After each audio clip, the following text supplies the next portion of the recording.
So welcome to this meeting. Welcome to satsang, to your satsang. It's going, yeah.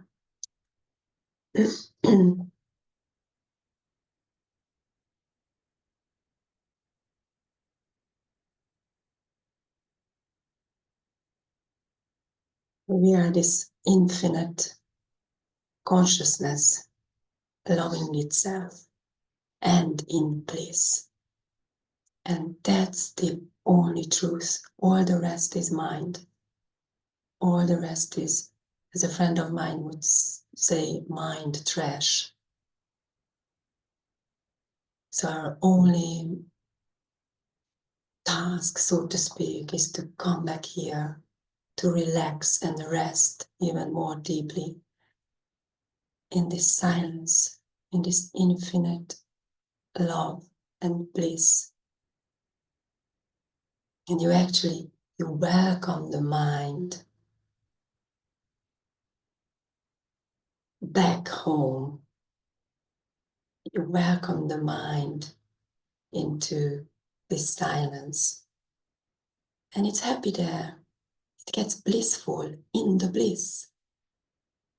So what we experience, that the experiences come and go. The blissful feeling comes and goes.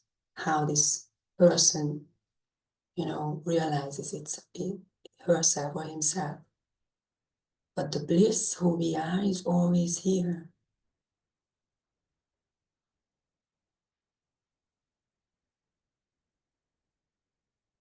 And we can always recognize this. We can always, whatever is there as an experience, that is the jumping board into yourself, into this endless depth,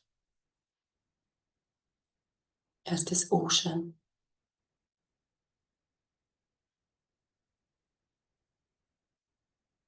And in this, the Sangha is so important, and it's so touching when we come together.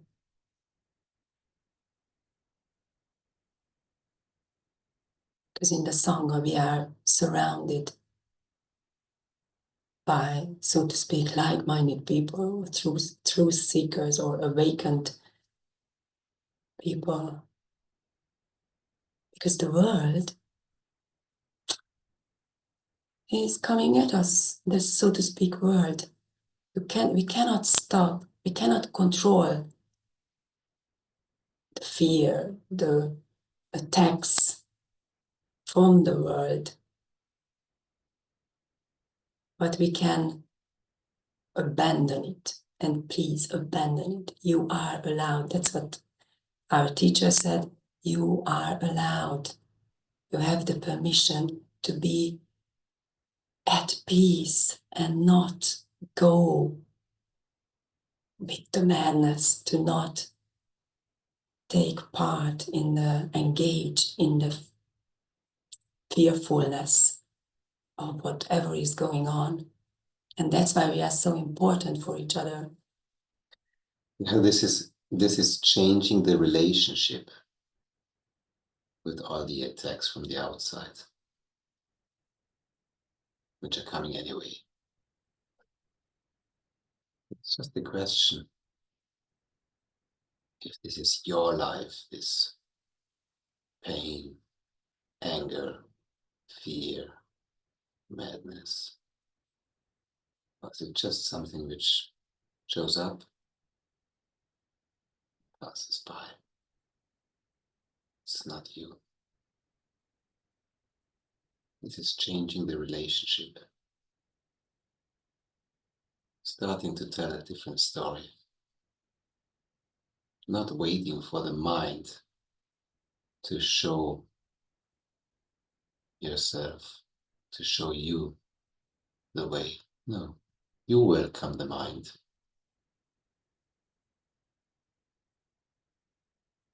You show the way. You introduce the mind. And by this the mind becomes a servant. the servant of truth.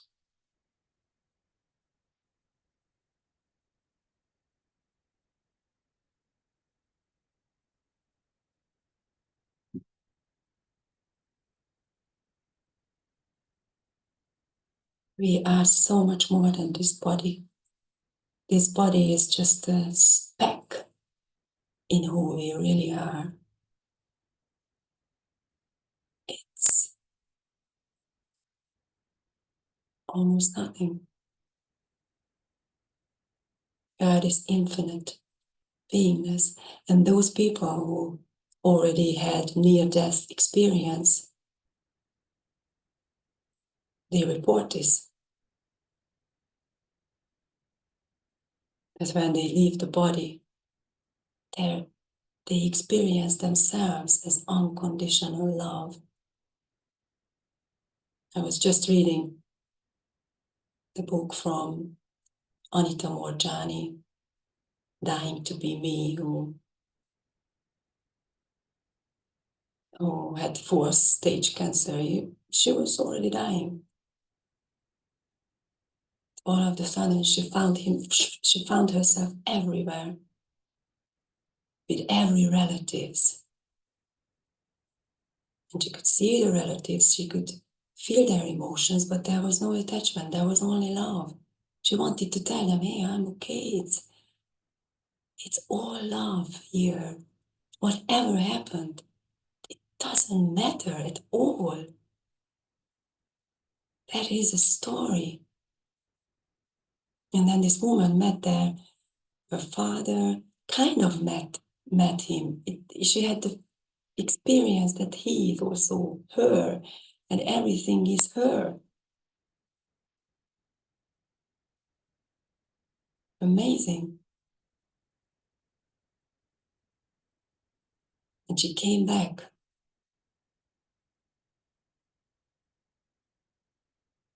And her father told her that come back and live fearlessly. She used to be a very fearful woman, and she came back and she was just laughing. She was,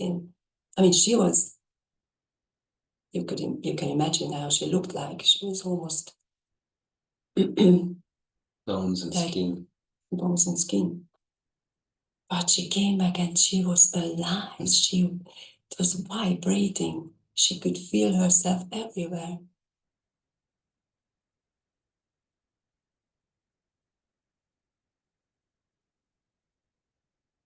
We are infinite beings. We have infinite possibilities.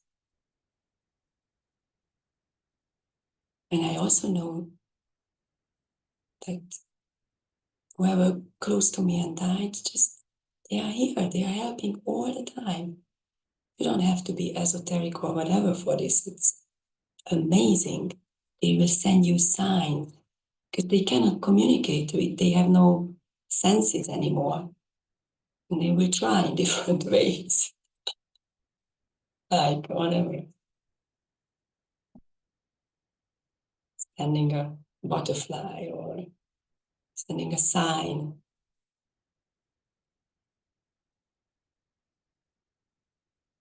So it's really about living fearlessly. That's her message, and that's also this message. That actually there is nothing to fear. This is all made up by our mind. And she also experienced that death is beautiful. That's amazing. But living is actually a challenge. But she also came back with the message that the only purpose to be here is to love one another.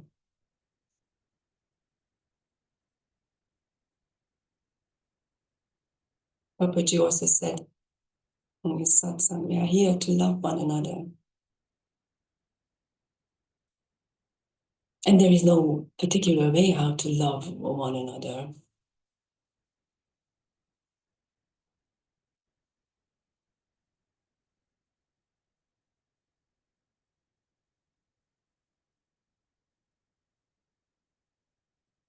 It can show up in multiple ways.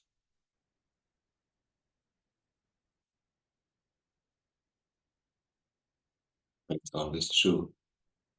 It's always true to who you are.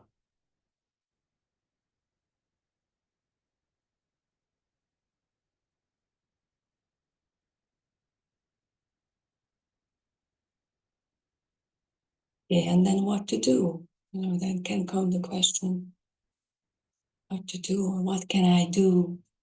And I was just reading my old, or not too old, but like my notes, and I just again found this beautiful, beautiful Shabad from the Kundalini Yoga tradition. And it also says everything. It's amazing. I must have been in my previous life in this, but it's really the same non-duality or Vedanta. And as far as I know, yeah, the sixth tradition is also Vedanta. It's beautiful. And it says in this verse what to do. It's like, the first verse is like, listen to the teachings of the perfect guru. Yeah, you find your guru. Wherever you feel at home, you find your guru, you find your satsang and be there. And just immerse yourself in it. And then there is this, with each and every breath, remember God. Meditate on God. As we just said, that come back, relax into this, who you are. There is nothing to do, just rest. So beautiful. And if you rest in this, then the anxiety and the fear just departs. It goes away. Because you come back to your God self or yourself. It's amazing. And then it says, abandon the waves of the fleeting desires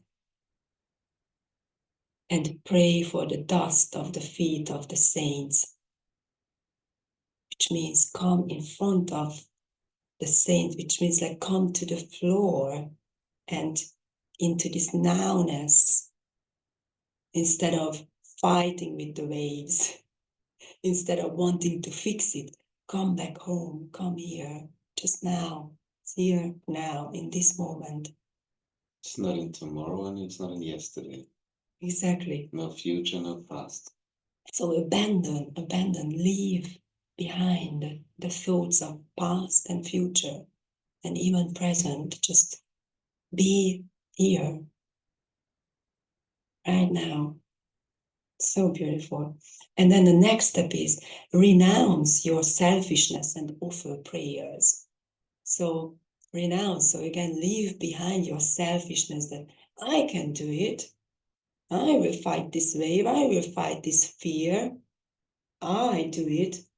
Instead, when you realize that actually whatever you did, you couldn't control it, and finally you come onto your knees to say, oh, I'm yours.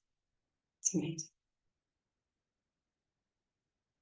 And then what we talked about just before, like the Sangha, how important the Sangha is.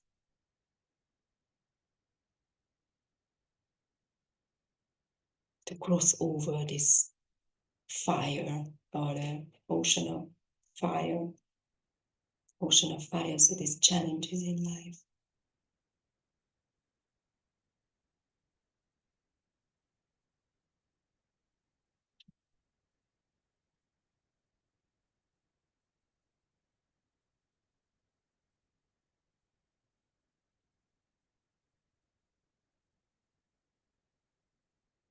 So it looks so real, the fear and the stories and the dramas. And we have the capacity to stop and not touch them.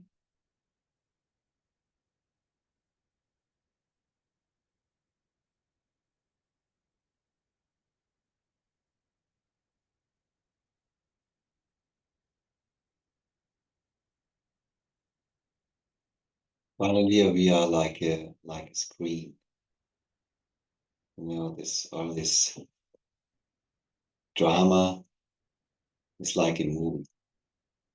we watch, and it looks real.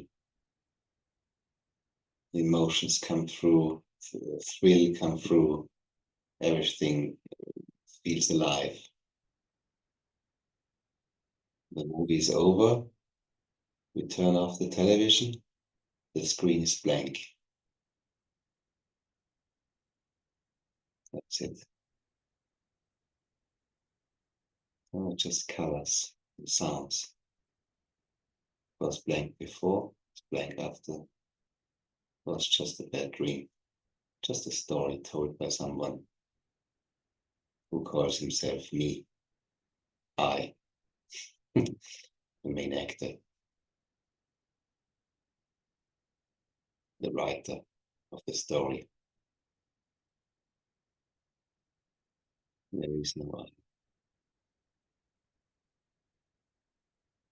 It's just a thought.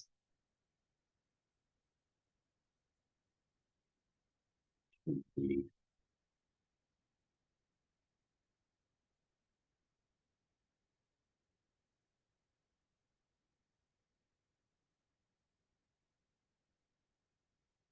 Limited way.